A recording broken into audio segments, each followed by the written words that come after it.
வணக்கம் மக்களே, welcome back to our channel.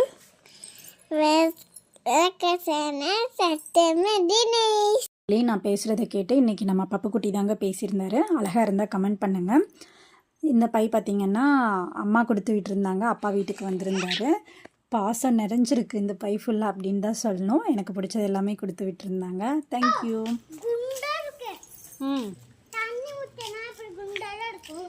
இவர் இப்படி தான் டெய்லி வரும்போது ஒரு கதை சொல்லுவார், அதை நம்ம கேட்டுட்டு வரணும். இன்றைக்கி கொஞ்சம் சின்ராசை கையில் பிடிக்க முடியாது அப்படிங்கிற லெவலில் ஓடிட்டுருக்காரு. அதுக்கு காரணம் என்னென்னா, இன்னும் ஒரு ஃபியூ செகண்ட்ஸில் தெரிஞ்சிடும். ஏன்னா ஊர்லேருந்து அப்பா வந்திருக்காரு இல்லைங்களா, அதனால் அவர் அப்பா இருக்காருன்னு தெரியாமல் எப்பயும் போல் ரோட்டில் ஆடிக்கிட்டே போயிட்டுருக்காரு. அப்பாவை பார்த்துட்டாரு, அதனால் இப்போ ஓடிட்டார். அப்பாவை பார்த்தோன்னே அப்படி ஒரு சந்தோஷம் அவனுக்கு. அவன் அப்பாவோட செல்லம், அதனால் இந்த கொஞ்சல்ஸ்.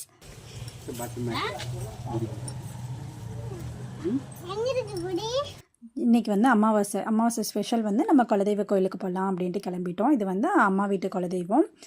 ஸோ நாமளும் இன்றைக்கி அப்பாவோடு சேர்ந்து போயிருக்கோம். நான் அப்பா நம்ம 2 லட்டு பப்பு. நம்ம வீடியோஸ் பார்க்குறவங்களுக்கு தெரிஞ்சிருக்கோம் இது என்ன சாமின்ட்டு. இது தருமபுரியில் இருக்கக்கூடிய கோட்டை முனியப்பன் சாமி தாங்க. சாமி மொக்கு செய்யத்தி முனப்பா నాకు మంచి బుద్ధి அப்பா. கல்புரம் கும்புறத்துக்கு மட்டும்தாங்க அப்படி சொல்லித்தரேன். ஆனால் உண்மையில் இவங்களெல்லாம் மேய்க்கிறதுக்கு எனக்கு தாங்க நல்ல புத்தி, பொறுமை எல்லாமே வேணும். மென்டல் ஸ்ட்ரென்த், ஃபிசிக்கல் ஸ்ட்ரென்த் எல்லாமே எனக்கு வேணும். சாமி கும்பிட்டு ஓடி பிடிச்சி விளையாண்டு ஒரு இடத்துல உட்காந்துட்டு சாமிக்கு வாழைப்பழமும் தேங்காய் அதெல்லாம் எடுத்துகிட்டு போயிருந்தோம் இல்லைங்களா. அதனால் சார் வாழைப்பழம் சாப்பிட்றேன்னு தாத்தா உட்கார வச்சு ஊட்டி விட்டுட்டு இருந்தார் குழந்தைக்கு. அப்புறமா அங்கே இருக்க இந்த மாதிரி சாமியெல்லாம் இருக்கும் சுற்றி, அதெல்லாம் வச்சு விளையாண்டுட்டு இருந்தானுங்க. அவர் டெஸ்ட் பண்ணி பார்க்குறாரு, தட்டி பார்க்குறாரு, தேய்ச்சி பார்க்குறாரு, கிள்ளி பார்க்குறாரு. அப்போ நான் சொல்லிகிட்டு இருந்தேன், இவங்களெல்லாம் தொட்டின்னா அவங்கெல்லாம் நைட்டு நம்ம வீட்டுக்கு வந்துடுவாங்கடா, அவங்களெல்லாம் எதுவும் பண்ணாதீங்க அப்படின்னு சொல்லிகிட்டு இருந்தேன். அமாவாசை பார்த்திங்கன்னா முந்தின நாள் ஈவினிங் இருந்து ஆரம்பிச்சிருக்கோம். அடுத்த நாள் 6 மணி வரைக்கும் தான் இருந்தது. ஸோ அவர் ஐயர் மறுப்பூசை போடுறதுக்காக எல்லாமே ரெடி பண்ணிகிட்டு இருந்தார். நாம் கோயிலுக்கு போகும்போது ஒரு 4 o'clock இருக்கும். போயிட்டு சாமி கும்பிட்டு வந்தோம். இது அங்கே ஒரு அம்மன் மாதிரி வச்சுருந்தாங்க. இது முனியப்பனுடைய உற்சவர் சிலை.